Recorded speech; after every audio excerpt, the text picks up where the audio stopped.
E aí galera, beleza? Tudo tranquilo? Professor Thiago Ferreira, professor de Biologia, e seja muito bem-vindo ao nosso canal. Na videoaula de hoje, como resolver aquele exercício de verminose, aquele exercício que costuma cair direto, tanto no Enem quanto no vestibular. Então, uma boa aula!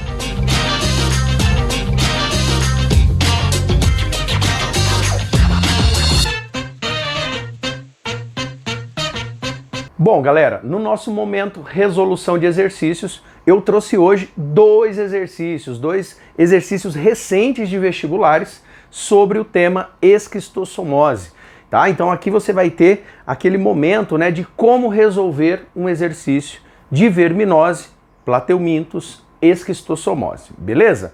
Bom, no exercício aqui, ó, do nosso ladinho direito, né, nós temos um exercício de somatório.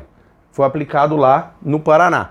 E no nosso lado esquerdo, tá? Nós temos aqui um exercício de múltipla escolha aplicado no ano 2019 em Alagoas. Beleza? Bora para a leitura do primeiro exercício. O Esquistossoma mansoni causa a esquistossomose, popularmente conhecida como barriga d'água. Assinale o que for correto sobre as características desse parasita, beleza? Volta para cá, pessoas. Então, à medida que eu for lendo cada um dos itens do somatório, eu vou colocando aqui esse item, né? E a gente vai se localizando e a gente vai marcar ele como verdadeiro ou falso. Ao final, nós vamos fazer a soma, tá? Então, vamos lá, leitura do primeiro item. O esquistossomo macho possui duas ventosas e um sulco ao longo do corpo, chamado de canal ginecóforo, onde abriga a fêmea durante a cópula. No hospedeiro definitivo, ser humano, acontece a reprodução sexuada do esquistossomo. Nós vimos na aula teórica, então se você quiser assistir a aulinha teórica, tá aqui em cima, tá um card a respeito da esquistossomose. Eles fazem parte de um grupo chamado Trematoda, dentro do filo dos plateumintos. E uma característica importante desse grupo é a presença do dimorfismo sexual. Então o macho, ele tem aquele formatinho clássico de uma banana, certo? E ele tem duas ventosas e na parte central dele possui uma espécie de sulco, né? Um canal que a gente chama de ginecóforo. Tá? Então ali fica a fêmea e é o momento que vai ocorrer a cópula, que é a reprodução sexuada. E a gente sabe que esse momento vai acontecer dentro do homem, do ser humano. Por isso que ele é classificado como hospedeiro definitivo.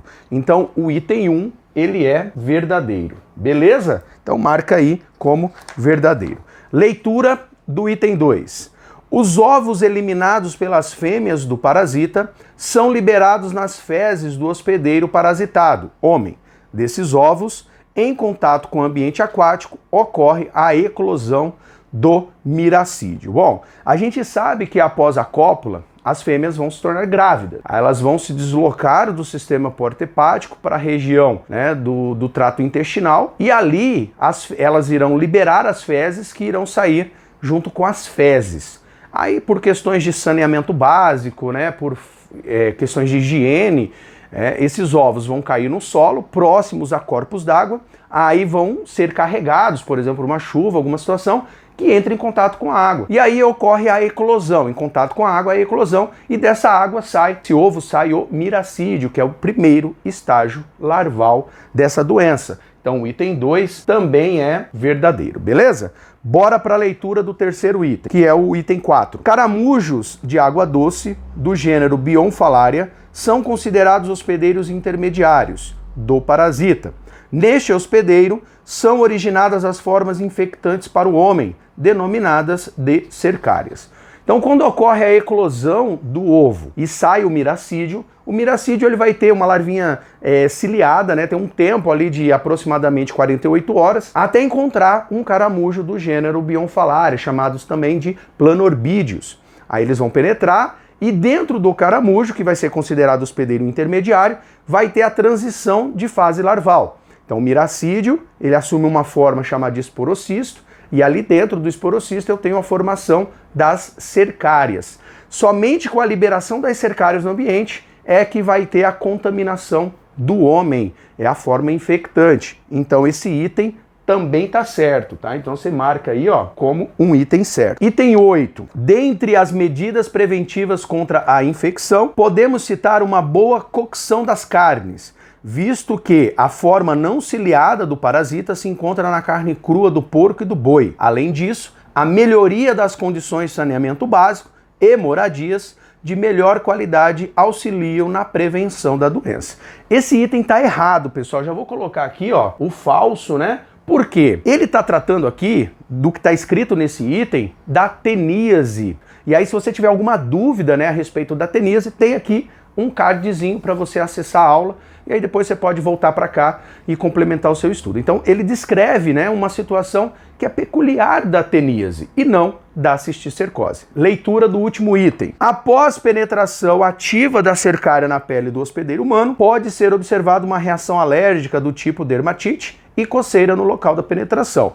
Isso aqui é o que gera a fama da doença em relação às lagoas, onde ocorre essa transição larval. São as lagoas de coceira ou lagoas pica-pica. Então, a cercária, ao penetrar pela mucosa ali da pele, né, a penetração cutânea, ela acaba provocando microlesões e isso provoca uma leve reação alérgica que a pessoa acaba ali coçando, né, criando uma irritação. Então, o item 16, ele também é verdadeiro. Então, nós temos como soma 16 com 4, 20, 22, 23, você vai colocar lá no gabarito, né? Questãozinha de somatória, soma a 23. Beleza? Bora para a leitura do segundo exercício? Considere que o mapa a seguir seja de uma região onde se observou um aumento na incidência de esquistossomose. Na área residencial rural, houve aumento moderado da incidência da doença, enquanto na região que contorna a área residencial rural, indicada no mapa pela área mais escura, ocorreu um grande aumento na incidência da doença. Para promover a redução da incidência da doença nessa região, será necessário fazer uma proposta de alcance coletivo, considerando-se as características da esquistossomose, bem como o ciclo de vida do parasito em questão, né? Que é o causa. Na situação descrita, a incidência da esquistossomose seria reduzida caso se adotasse a ação D. Bom, volta para cá, tá? Eu vou projetar aqui nesse cantinho apenas um mapa para a gente poder se localizar em relação à referência que o exercício te deu. A gente sabe que a esquistossomose, ela é uma doença ligada a falta de saúde pública, saneamento básico. E é uma doença que também depende da proximidade com as chamadas lagoas de coceira, né? As lagoas pica-pica. Se você observar o mapa, nós temos a área residencial rural, que tem uma coloração um pouco mais clara, aí a coloração mais escura, que está mostrando maior incidência, né, da doença, está próxima do que seria ali um lago, né, uma região, né, com água. E aí a gente tem que pensar quais medidas estariam relacionadas a resolver essa problemática, já que quem está mostrando maior índice da doença está próximo do lago. Vamos ler alternativa por alternativa e a gente vai fazendo as eliminações. Letra A. Vacinar a população contra arbovírus. A esquistossomose, ela não é causada por um vírus. O agente etiológico é o Esquistossoma mansoni, que é um animal. Então, a A, ela é falsa. Letra B. Estimular o hábito de lavar as mãos antes das refeições.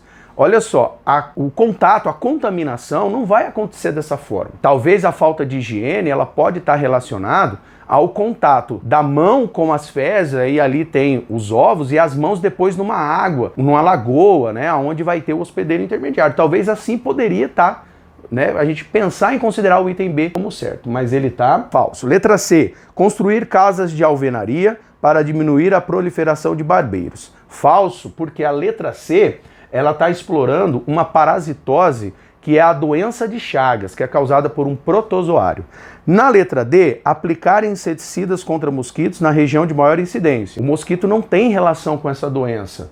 Nós temos a participação do caramujo, do gênero Bionfalaria, que é encontrado nessas lagoas, nesses corpos d'água chamados de coceira, né? Lagoas de coceira.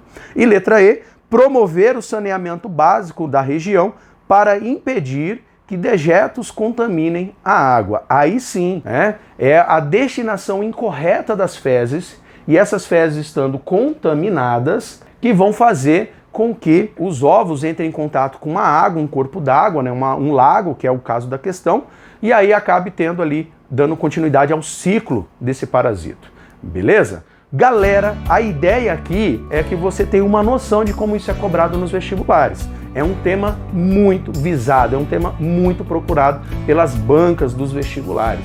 Então, atenção, beleza? É um prazer gravar essa aulinha para você. Então, se você puder se inscrever no canal, se você puder dar aquele like, se você puder compartilhar, eu vou ficar muito feliz mesmo. Se você quiser me seguir nas redes sociais, tem aqui ó, meu Facebook, meu Instagram, que hora, vez ou outra eu posto ali alguns materiais ligados à sua preparação. Mais uma vez, de coração, muito obrigado, bons estudos e fui!